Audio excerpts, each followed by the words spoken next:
अस्सलाम वालेकुम dear students. हम बात कर रहे थे सिंपल हार्मोनिक मोशन के बारे में। ठीक है, तो आज हमने सिंपल हार्मोनिक मोशन को as a uniform circular motion की प्रोजेक्शन के तौर पे देखना है। ठीक है, तो आज का हमारा टॉपिक क्या है? Simple harmonic motion and uniform circular motion. ठीक है, तो पहले हम डिफ़ाइन कर लेंगे कि हमारे पास सिंपल हार्मोनिक मोशन है क्या, फिर उसकी equation of motion find out कर लेंगे। ठीक है, फिर उसका सॉल्यूशन देखेंगे, उसके बाद हम डिफ़ाइन करेंगे यूनिफॉर्म सर्कुलर मोशन, फिर हम उसकी डिस्प्लेसमेंट और वेलोसिटी और एक्सेलरेशन वगैरह फाइंड आउट कर सकते हैं। ठीक है, तो आपको पता है कि simple harmonic motion to and fro motion होता है, जिसमें एक्सेलरेशन डायरेक्टली प्रोपोर्शनल होती है डिस्प्लेसमेंट के, और ये acceleration always directly toward mean position होती है। तो डायग्राम में जैसे आपको शो किया गया है, और जो बॉडी एग्जीक्यूट करती है सिंपल हार्मोनिक मोशन, उसे हम कहते हैं हार्मोनिक ऑसिलेटर। ठीक है, तो जो हमारे पास स्प्रिंग मैस सिस्टम है, ये एग्जीक्यूट करता है सिंपल हार्मोनिक मोशन को। ठीक है, तो यहाँ पे आपको linear simple harmonic oscillator show किया गया है। x इज इक्वल टू 0 पे ये इसकी मीन पोजीशन है, और प्लस एक्स एम पे इसकी एक्सट्रीम पोजीशन है एक साइड पे, और दूसरी साइड पे माइनस एक्स एम पे इसकी एक्सट्रीम पोजीशन है। ठीक है,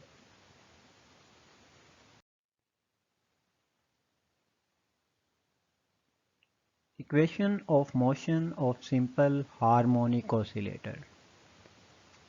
अभी हमने एक कंसीडर कर लिया, हमारे पास एक मैस m है, जिसको हमने एक स्प्रिंग के साथ अटैच किया हुआ है। सही है, और जो हमारे पास स्प्रिंग है उसको हमने एक फिक्स पोर्ट के साथ एक तरफ से टाई किया हुआ है, बांधा हुआ है। ठीक है, और एक तरफ हमारे पास मैस है। तो ये हमारे पास स्प्रिंग मैस सिस्टम है। ठीक है, और ये जो ब्लॉक है ये फ्रिक्शन लेस हॉरिजॉन्टल सरफेस पे पड़ा हुआ है, तो ये फ्री टू मूव होगा टू एंड फ्रो। तो according to Hooke's law F is equal to minus k x. ठीक है, तो ये हमें हुक्स लॉ से वैल्यू मिल गई फोर्स की, और यहाँ पे आप फोर्स की वैल्यू पुट कर सकते हो। फोर्स किसके इक्वल होती है according to second law of motion, F is equal to m a. ठीक है, तो यहाँ पे एक्सेलरेशन की जगह आप पुट कर सकते हो double derivative of displacement, D square x over D T square. ठीक है, तो यहाँ से आपके पास ये जो इक्वेशन ए मिली है, इसे आप क्या कहते हो? Equation of motion of simple harmonic oscillator. और इस इक्वेशन का सलूशन हमें दो पार्ट्स में मिलता है। एक तो जब जिसमें एक पार्ट में कोज इन्वॉल्व होता है और दूसरे पार्ट में साइन इन्वॉल्व होता है। कोज किस पार्ट में इन्वॉल्व होगा? कोज उस पार्ट में इन्वॉल्व होगा जब हम ऑसिलेटर का मोशन स्टार्ट करेंगे एक्सट्रीम पोजीशन से।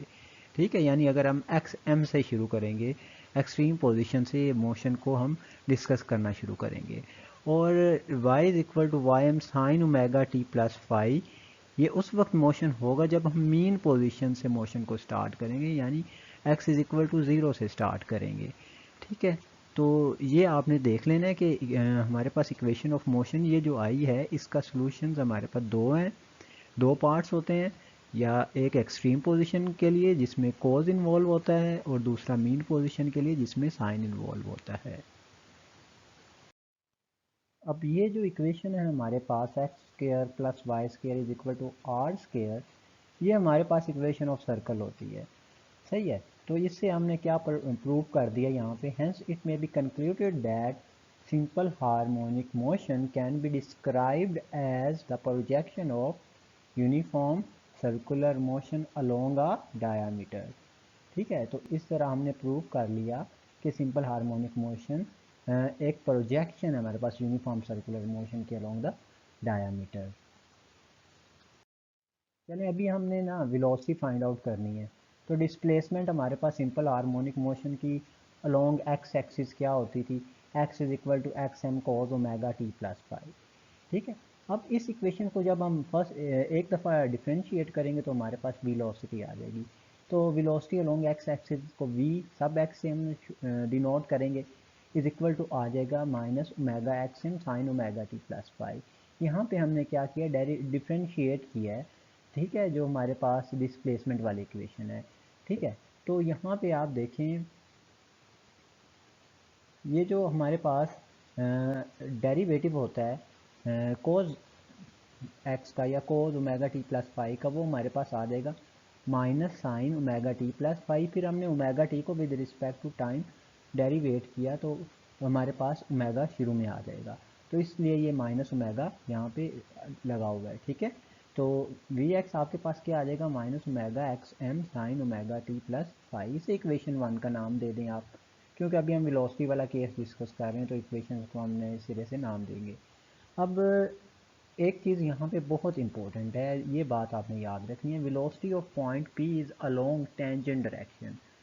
जो हमारे पास वेलोसिटी होती है ना इस पॉइंट पी पे, वो हमेशा टेंजेंट होती है। ये लीनियर वेलोसिटी की बात हो रही है, सही है। ये यहाँ पे जो वी पी आपको शो किया गया, ये हमेशा क्या होगी, अलोंग द टेंजेंट होगी। टेंजेंट क्या होता है, सर्कल से कोई लाइन पास करे, सर्कल के को छू के गुजरे, उसे हम टेंजेंट कहते हैं, सही है। तो पी पॉइंट का से टेंजेंट जब हम ड्रा करेंगे तो वो हमें क्या मिलेगा, लीनियर वेलोसिटी की डायरेक्शन मिलेगी। तो अब हमने क्या करना है, इस वी पी को रिजोल्व कर देना दो कंपोनेंट्स में। एक तो v p x along x axis जो कंपोनेंट होगा, और v p y along y axis जो कंपोनेंट होगा। The velocity of projection n along x axis. अब जो एक्स एक्सिस के अलोंग हमने प्रोजेक्शन ली है वी पी की, उसे वी पी एक्स कहना है। ठीक है, और वी एक्स को हमने क्या कह दिया, माइनस वी पी एक्स। यहाँ पे जो माइनस साइन है ना, ये सिर्फ ये शो कर रहा है कि जो वेलोसिटी है और डिस्प्लेसमेंट है, ये आपस में ऑपोजिट डायरेक्शन में एंटी पैरेलल है। ठीक है, सही। अब नेक्स्ट क्या किया हमने, नेक्स्ट यहाँ पे अगर आप वी एक्स कंपोनेंट निकालना चाह रहे हो, तो आपको पता है एक्स कंपोनेंट में क्या इन्वॉल्व होता है जी, एक्स कंपोनेंट में इन्वॉल्व होता है कोस। ठीक है, तो v x is equal to minus v p. ठीक है, यहाँ पे देखें, ये आपके पास एक ट्राइंगल आपको यहाँ पे दिखा मिल रही होगी, सही है। तो उस ट्राइंगल से आपने क्या करना है, कोस थीटा फाइंड आउट कर लेना है। यहाँ पे जो कोस के साथ एंगल लगा हुआ है वो 90 minus omega t plus five है। ठीक है, यहाँ पे लॉजिक है, लॉजिक ये है कि ये जो ओ पी लाइन है, यहाँ पे ये ओ पी लाइन और ये जो पी वेक्टर है हमारे पास, पी यानी कि लीनियर वेलोसिटी वाली लाइन है, इन दोनों के दरमियान एंगल कितना बन रहा है जी, इन दोनों के दरमियान एंगल बन रहा है 90 का।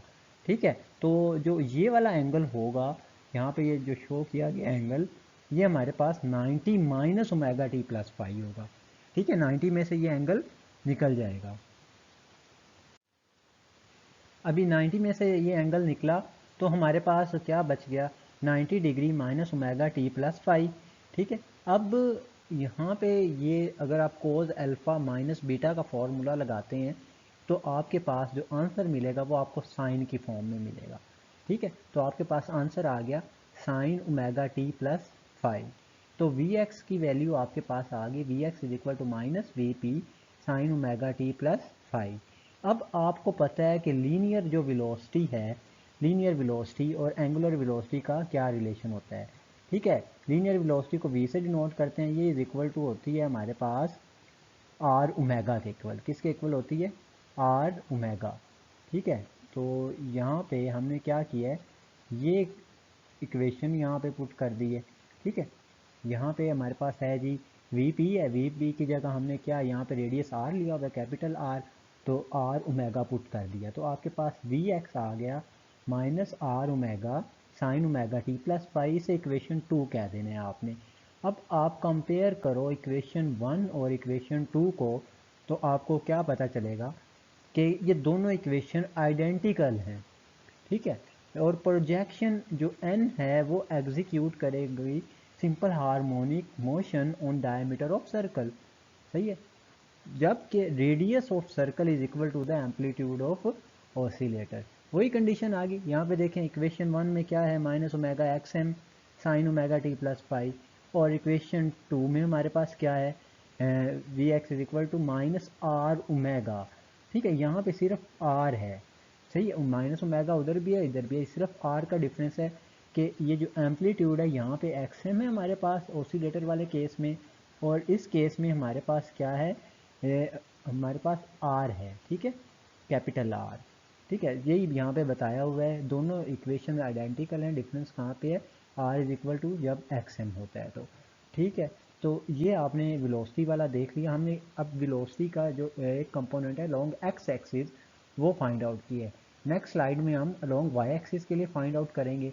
ठीक है, फिर इसी तरह हम इसे प्रूव करेंगे। ये जो हमारे पास प्रोजेक्शन है पी पॉइंट की, ये जो शो कर रहा होता है ये हमारे पास सिंपल हार्मोनिक मोशन शो कर रहा होता है। ठीक है, तो जब आप पुट करेंगे value sine 90 degree minus omega t plus pi, यहाँ पे 90 डिग्री को आप अल्फ़ा ले लें, ओमेगा टी प्लस पाई को बीटा ले लें, साइन अल्फ़ा माइनस बीटा का आप फार्मूला पुट करेंगे तो आपके पास कोज आ जाएगा। ठीक है, सिंपल। तो आपके पास मिलेगा कोज ओमेगा टी प्लस पाई, तो वी वाई आपके पास इक्वल आ जाएगा वी पी कोज ओमेगा टी प्लस पाई। तो यहाँ से आपको एक रिलेशन है लीनियर वेलोसिटी का और एंगुलर वेलोसिटी का, तो आपने लीनियर वेलोसिटी की जगह एंगुलर वेलोसिटी वाली टर्म लिख देनी है। v is equal to r omega होता है आपके पास, ये आपने अंडरस्टूड बात रखनी है। ठीक है, v is equal to capital R omega आपने यहाँ पे पुट कर दिया तो आपके पास v x is equal to आ गया R omega cos omega t plus five.